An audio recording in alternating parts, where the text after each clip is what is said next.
Excuse me. My name is Miriel. I am the Night Librarian. Oh no, you don't need to leave. We are open all night. My shift just started, and I could not help but notice that you seem somewhat lost. My colleague, the Day Librarian, yes, she mentioned that you had been here for some time. Do none of the great authors of Cedar catch your interest? You believe yourself to be too upset to read, but you must still want to, since you are here.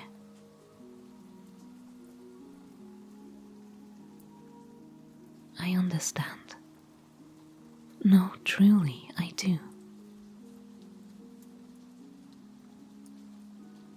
I believe that there is a book that speaks to you, no matter what state you are in. One that echoes your troubles and helps you navigate them, or forget them completely for a while. Sometimes how-to books, yes, books with clear instructions, but more often poetry or a good novel, simply stories. When we are enwrapped in worries, appointments or duties, it can seem impossible to shift your focus. That's when we need a book that echoes our own worries, so we feel less alone. A book that opens our eyes to the realization that other people have had similar experiences, and to go through it with them in the pages of a good book can help us navigate them in our own lives. And at other times, we need to read about the complete opposite of whatever occupies our minds, and disappear into an immersive story that pulls us out of our own life and changes our perspective. To go on a quest, to live another life in the pages for a while. Sometimes we just need a soothing story, something warm and cozy, and occasionally we simply need more beauty in our lives. There is a book for every occasion. Every emotion, every worry, every ache in the soul can be soothed with the right book. We just have to find the one that speaks to you in this very moment. A book that might shake me to the core could fall completely flat for you, because your mind is stirred by vastly different longings. And we bring those longings to the books we read, and if the book echoes them, we are captivated by it. And so the reader becomes a co-creator of the story. Each new reading brings the text to life, and each time a book is read, it is therefore a little bit different. It is an art to match reader and book, an art I have honed for most of my adult life. Let me help you. I am sure I can find a book that will help you feel better. will you tell me a bit about what worries you? Or is it too private? I understand. Sometimes our worries are manifold and hard to put into words. Should I simply present you with a selection then? And as you tell me what you think of each book, we can work ourselves slowly to the core of the problem and the book that will soothe it. Very well. The section right next to us contains instructional books. Not so much practical knowledge, but spiritual. The section is named Books of Inner Working, or in the old tongue, Lithrell Telan, words that reweave. Let us start with this one.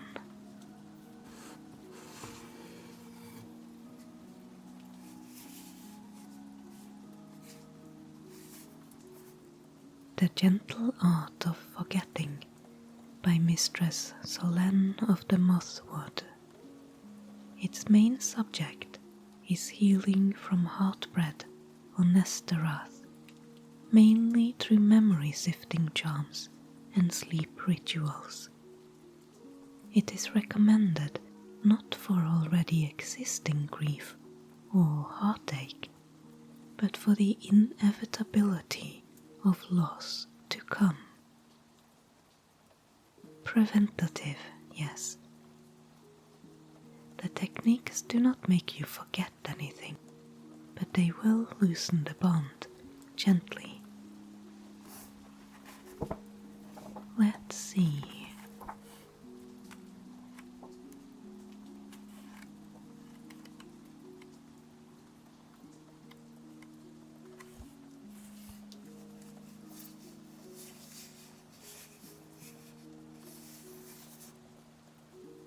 Here is a quote from Chapter 3, The Pruning of Sorrows.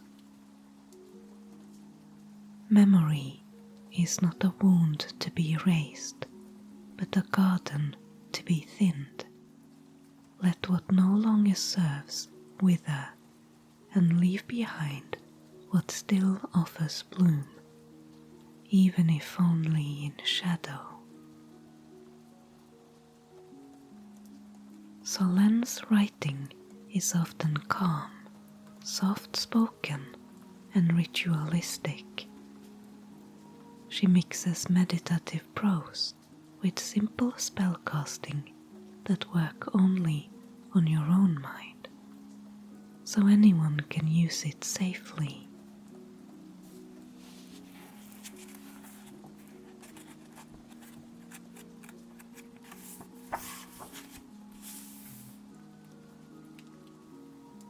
Not all silences are empty. Some are full of waiting. Others are wounds. But the deepest silence is the one you choose. Not to hide in, just to listen. And to take in the world around you. The eternal now. Rather than dwindle away in past or future. What do you think? You think it's a bit silly? I think she writes beautifully. But you seem very skeptical. Not this one then. Shall we look at a few others in the same section?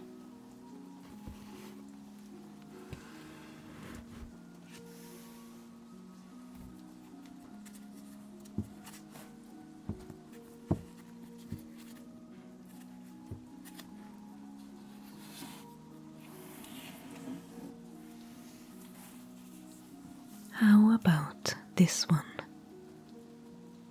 Tending the Fire Within by Grand Sage Velinar. a tome for managing volatile emotions through elemental alignment. No?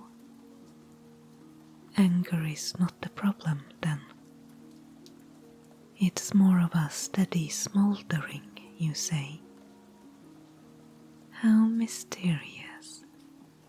I half believe you walked in here just to test my abilities. But fear not. I will find a book that moves you.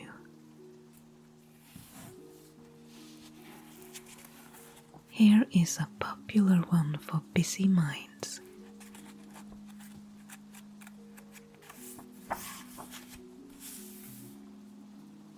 The Stillwaters Grimoire by the Riverfolk of Haldenmere, a meditative text combining water magic and breathing patterns. No, something else then.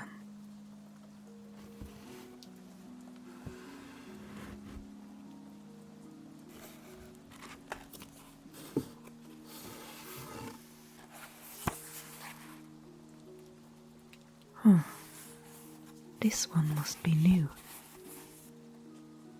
I haven't seen it before.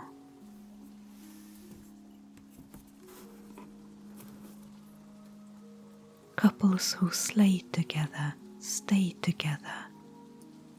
A Couple's Guide to Adventuring by Vexa and Thorne, Dawnspear.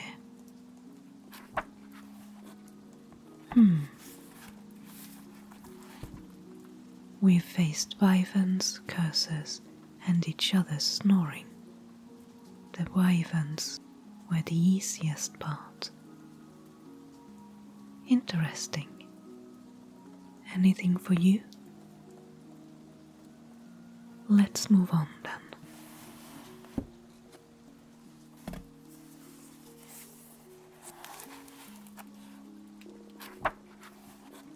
Roots Beneath Skin by Dryad Herbkeeper Lithrell. Herbal, emotional and spiritual remedies for grounding the soul, for disconnection and spiritual fatigue. Not this one either. I'm afraid you're not giving me a lot to work with.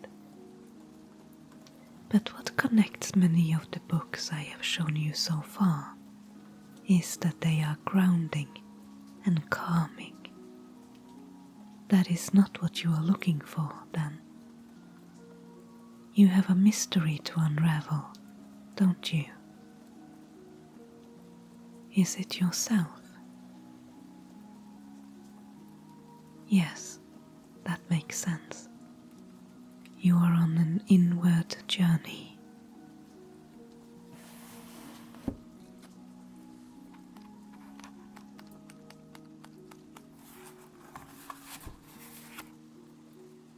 The Mirror Isn't Always True by Jorin of the Cracked Glass. This is a manual to rebuild the self of the curses or criticism. I found this one very helpful myself.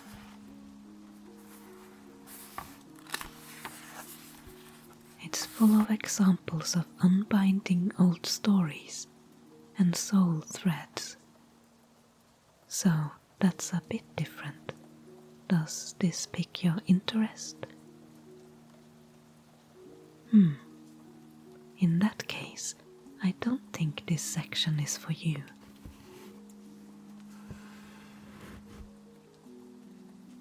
I suspect you might need a novel. The healing magic of the written word is often best conveyed indirectly. Instructional books intended to help with these matters can, to some, seem too overbearing. Then it is far better to be swept away on a journey than to receive instructions. Do you agree? Follow me then.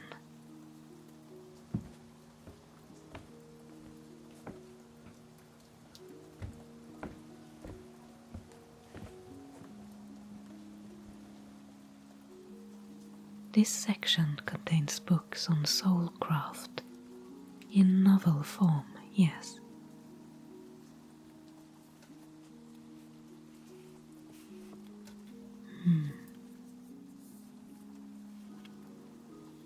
Maybe this one.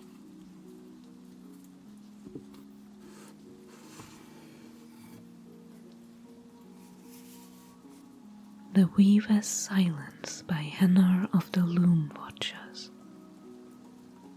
And the sequel, The Thread That Mends the Day.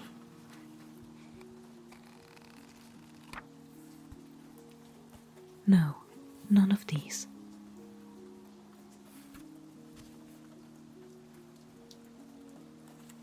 What's this one?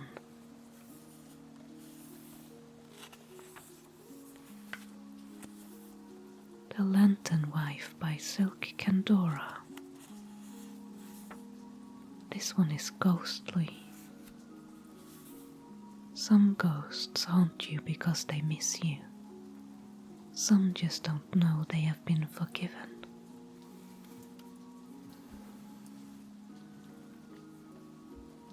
Ah, this one is interesting.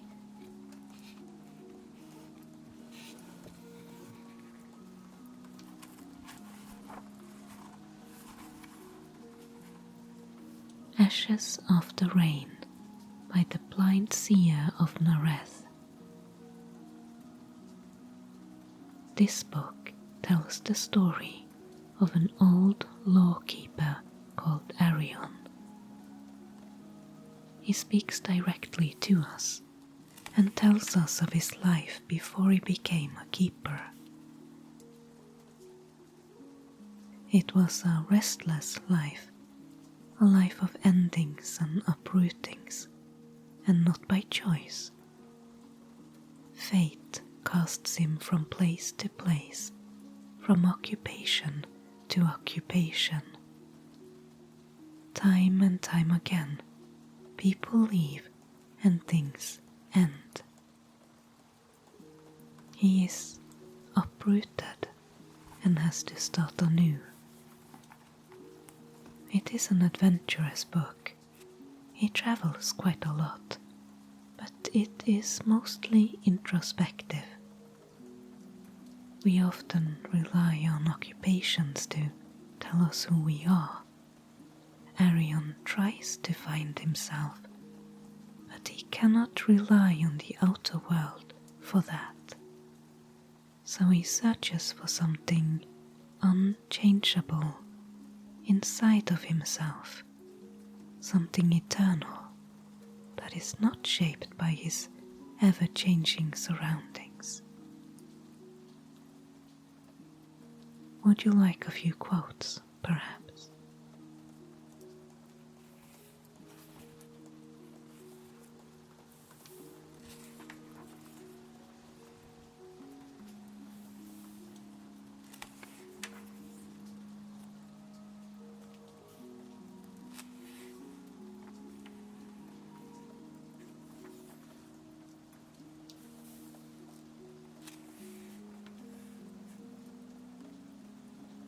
I have been a farmer, a healer, a thief, a mapmaker, and once, briefly, a husband.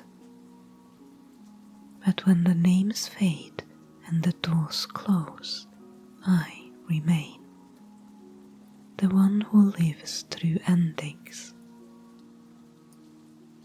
If there is a truth at my center, it is not found in the things I have done, in the places I have briefly called home. It is the part of me that endures the undoing of those places.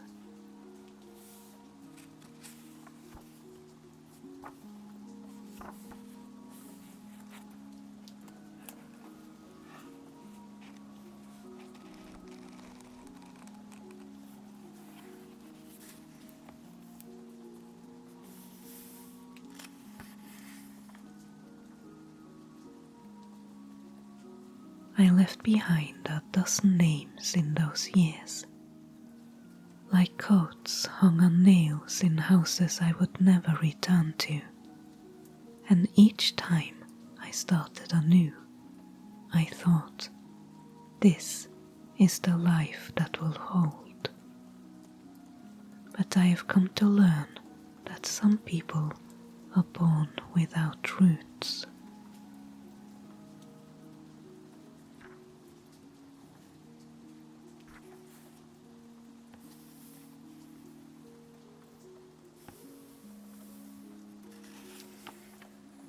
Arion has to find a calm harbor inside of himself, because everything else changes.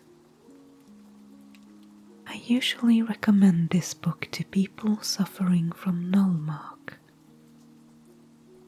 You're not familiar.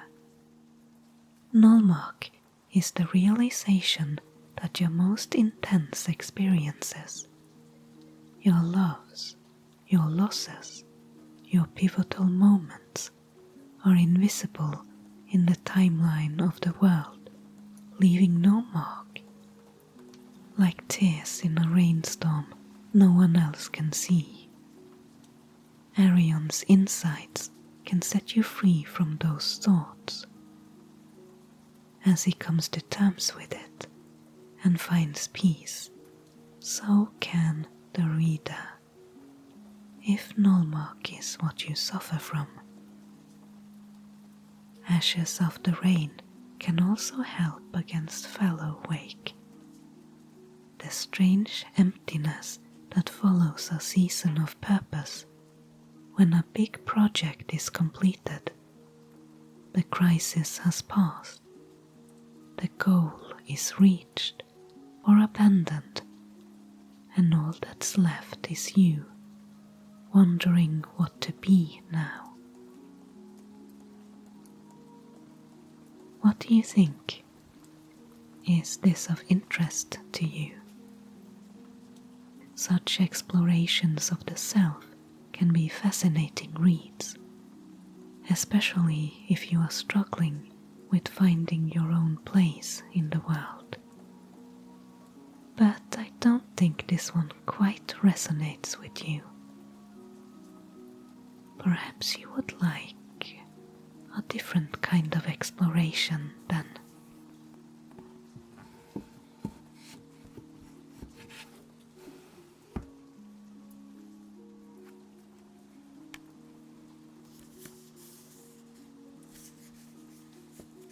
Here, this one.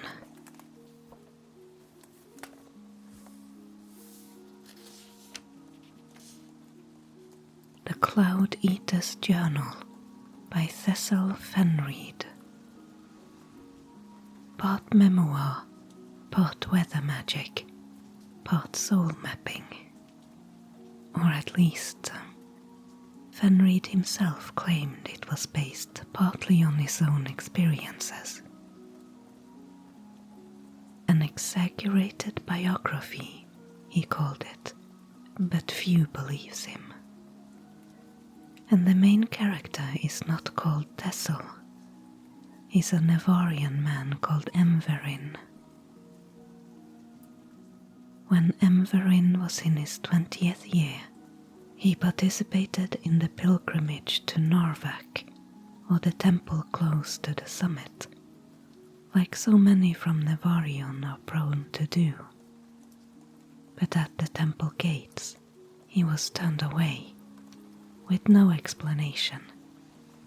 Instead of heading back to the lowland with the other pilgrims, he stays in the mountains, circling the peak but never reaching it.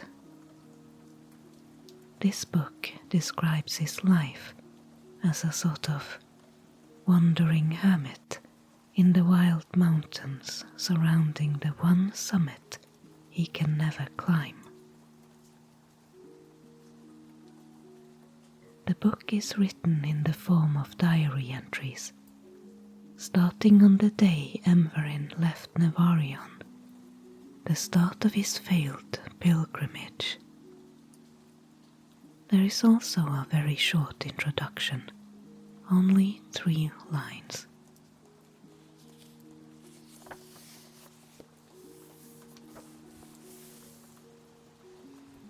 No one is sure whether Emverin Scale was a sorcerer, a sky hermit, or simply mad.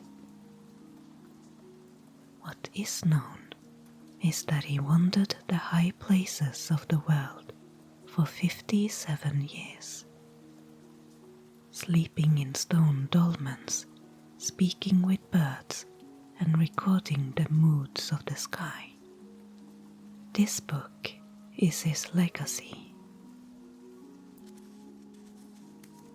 And that sums it up pretty well. Yes, it does sound a bit pretentious, and perhaps it is. The book describes Enverin's mountain life, from fishing and hiking to making his own clothes. What I like about it, the book has a strong sense of place. The mountains themselves are a character in it. Reading this book is like spending time in that place, resting in that atmosphere, free from the worries of the lowlands far below. There is a wild sort of freedom in it. The shifting moods of the mountains shape Emveril's days, and as he becomes more attuned to the land and deepens his connections with it, his spiritual journey truly begins. There are descriptions of magical weather and otherworldly encounters, more and more towards the end, until the journal entries read like fever dreams. Among Emveril's magical encounters are a fog of forgetfulness and a cloud that rains down someone's unspoken words.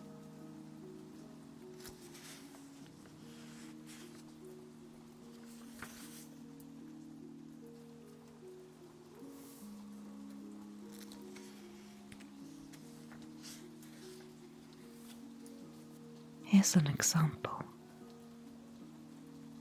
Today I swallowed a sorrow-shaped cloud. It tasted of salt and thunder and left a ringing in my belly. I do not know whose memory it was, but for half a day I missed a person I have never met and wept for a name I cannot recall.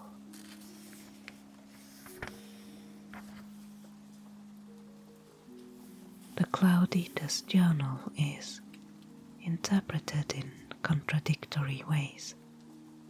Some readers see it as a tale of madness, of how a mind can unravel, a warning of how a man, unable to accept rejection, wasted his life on the slopes of the mountain he could not ascend. I don't read it that way at all. Emveril does not fail. His mind slowly opens up to the sacred mountain. He immerses himself in a place, and towards the end, he achieves the enlightenment he sought at the summit. He never needed to reach it in the first place. This book offers such strange shifts in perspective that I recommend it to those who would benefit from loosening ossified opinions, and for those suffering from old sorrows that have dug themselves too deep and festered for too long. What do you think? Is there something that speaks to you in the Cloud Eater's journal? What do you like about it? The wilderness, a man alone exploring, but it's not quite right. Well then, in that case, I have to mention this. The Unsung Forest by Rebalancing, a classic. Have you read it? But you must have heard of it, right? Almost a foundational text, yes, albeit historical fiction. A great deal of research went into making it as accurate as possible. This book describes what might have happened when our ancestors were first cast into this realm. And here is the crux of it. Though the story is imagined, the truth it carries is not. Fiction can illuminate what is real in ways plain facts cannot. A well-crafted fictional book can hold emotional truth even if its events never happened. How much do you know of it? I'll tell you a bit then. Whether you consider it history or ancient myth, I'm sure you know the stories of the first arrivals and how they spread out over Seedor and found their place within it. This world were not created for us, but for some unfathomable reason the gods of Seedor granted us a place within it. The Unsung Forest is not a retelling of those stories, but uses their premise nonetheless. It tells the story of one young man who remains unnamed. He belonged to the first arrivals, waking up in the forest with no recollection of his past, except the vaguest of memories, of a dark and polluted world, of wishing to escape, of a portal and a promise, and a vast new world, a world whose gods and spirits are unknown. One day, when the young man is exploring a cave on the beach, he finds a bundle of tightly wrapped leaves. Inside is an acorn with strange symbols on it. He brings it back with him, and after 7 nights it hatches like an egg. A small spirit emerges, a lantern fox we call them today. The young man takes it upon himself to reunite the little creature with its own kind, and this becomes his quest. He wanders through what he calls the unsung forests and sails the 9 rivers of Narvak. A pilot, a first explorer. The book mentions the first known towns and settlements on Seedor, but the young man never stays in them for long. The forest and his quest always calls him back.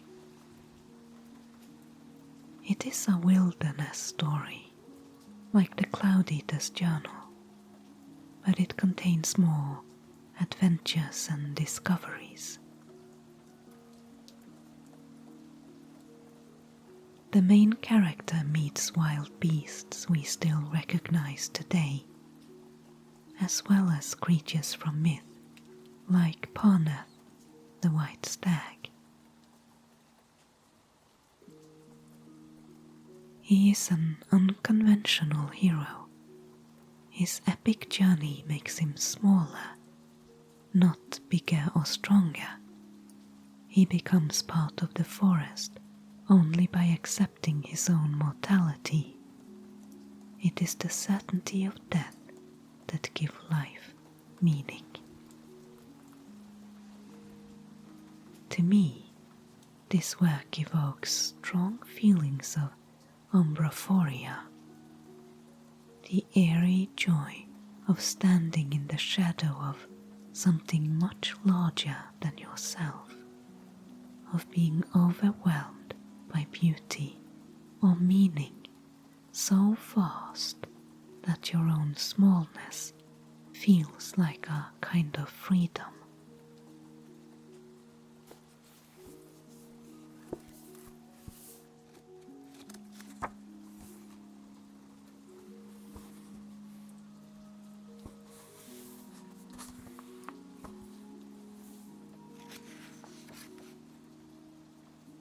Just listen to this. There is a freedom in knowing you are not the center, that you will merge briefly into shadow and root and rain.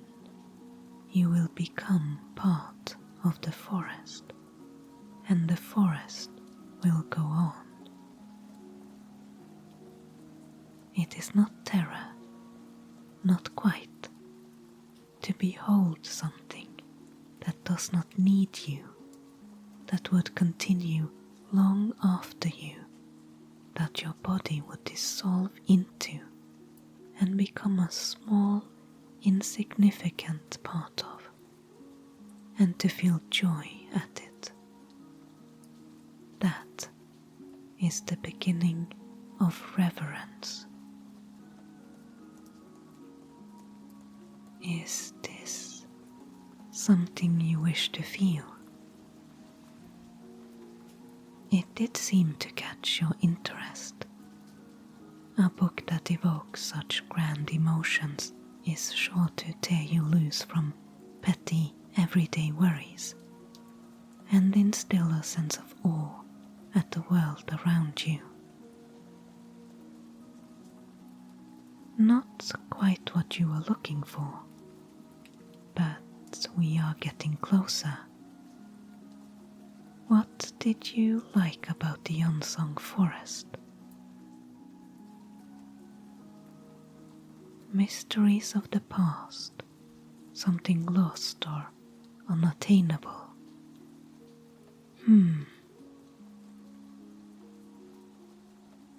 I do know of a novel that explores those same topics, and more so than the unsung forest.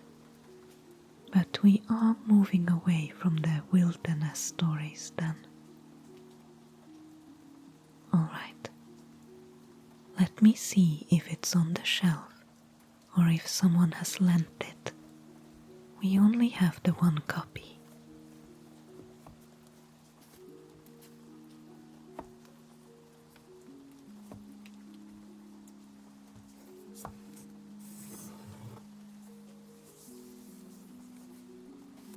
Here it is, Dreams in a Clay Jar by Serial of Windcrest.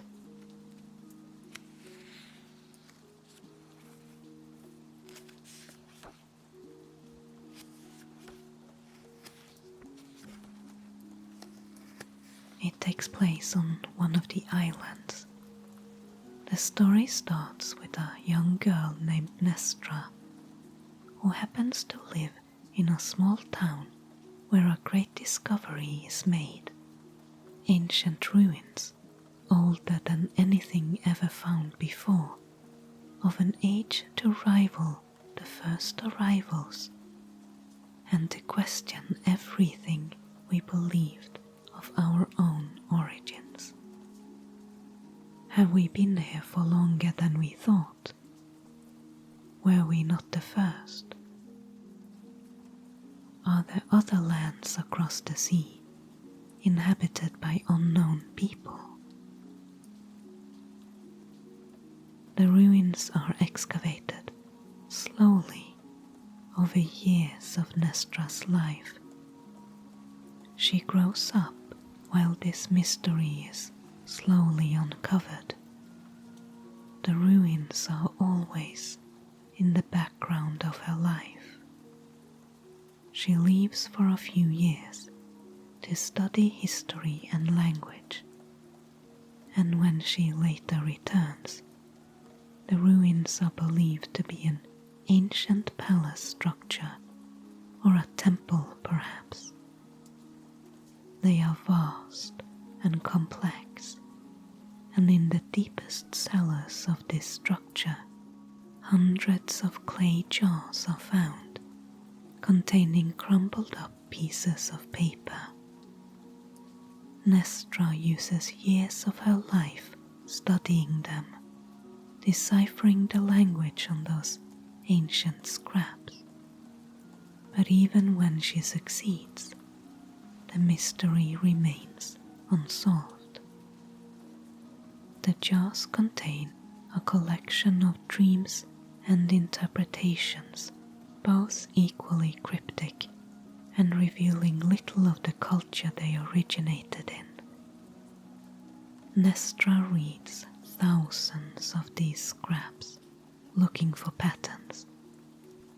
Patterns that might reveal how this civilization saw the world, what they believed in, how they lived. And the image of them rise in her mind slowly, a beautiful, lost people. She longs to be among them, and she cries when other researchers question her interpretations of them.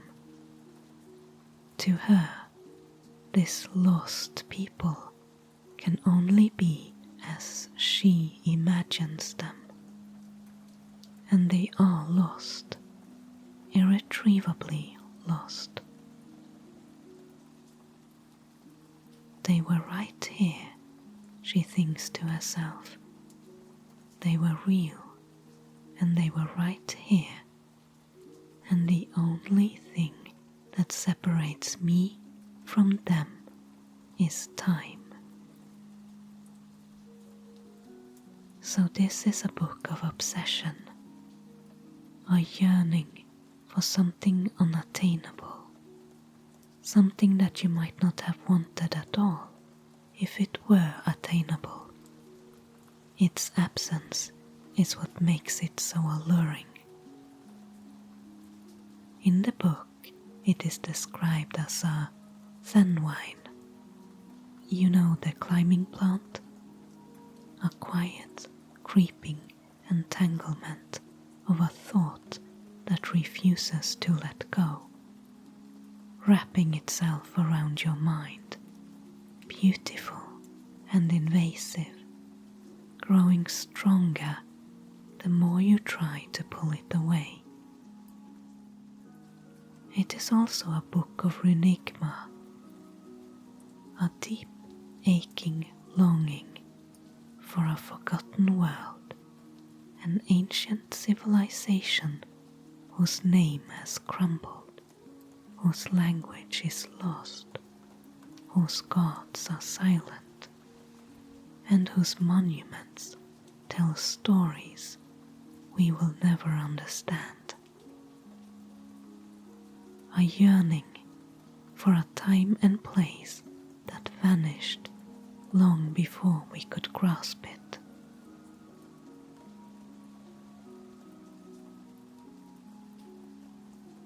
That's it, isn't it? I saw your eyes light up as I described it. This is the book you've been searching for. Yes, you can take it home. Here, come with me to the desk.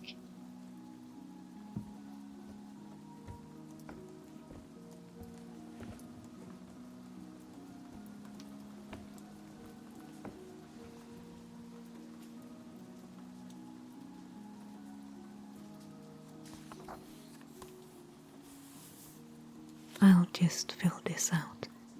You're staying in town, right? Your name?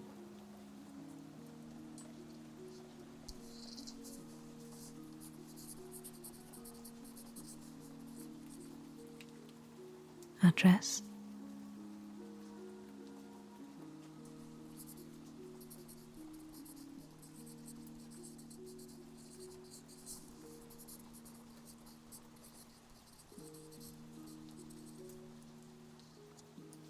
Here you go, your own library card. And the book. You can keep it for a moon. Yes, a full cycle. We do track the books, so just don't leave town with it. And if you truly love it, you can always buy a copy. If I'm here when you return it, let me know what you think of it. And feel free to settle down right here in one of our reading nooks and dive right in. As I said, we are open all night.